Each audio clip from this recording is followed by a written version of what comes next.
Simone's house is a lot like yours, cleanly but cheaply built, creaking with age. You reach the room at the end of the hallway, and you can tell it's hers by the decorative S hanging on the door. Inside, the walls are black, the floor littered with skinny jeans and blouses, the desk cluttered with makeup and hair supplies.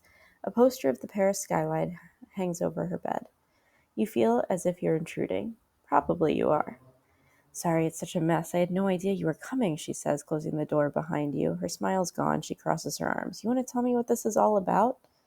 What the fuck were you thinking?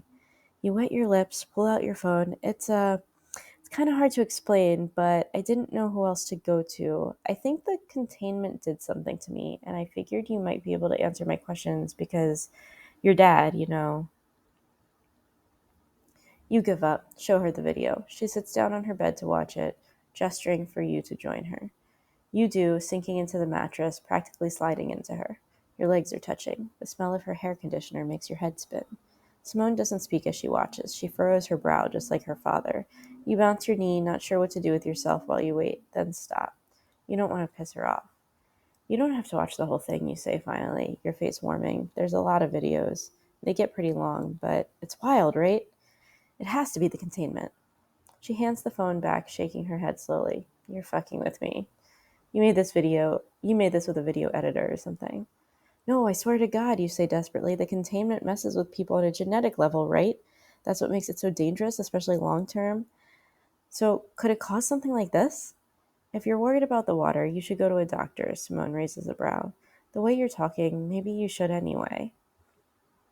The doctors don't know much more than we do. You know that. You stop yourself. I just thought of maybe since your dad works at the lab, Simone's expression softens. He's trying to help. That's the only reason he's still here.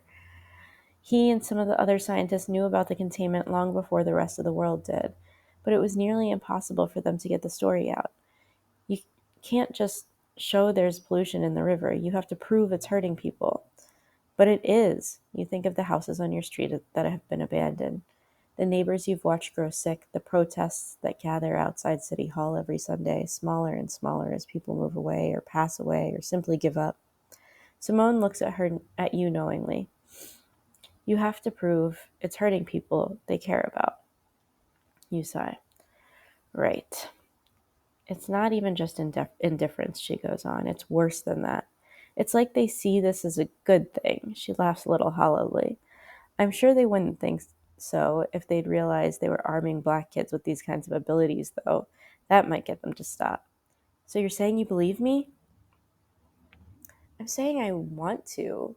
You hesitate, then hold out your hand. Simone looks at it and looks back up at you. Go on, take it, you say, your blood roaring in your ears. I can prove this is real. You're not entirely sure this is true. You know from your experiments that anything you touch will be lifted out of time with you, but you never tried it with another person. You don't know what will happen. Simone slips her hand into yours. It feels like time stops before you even do anything.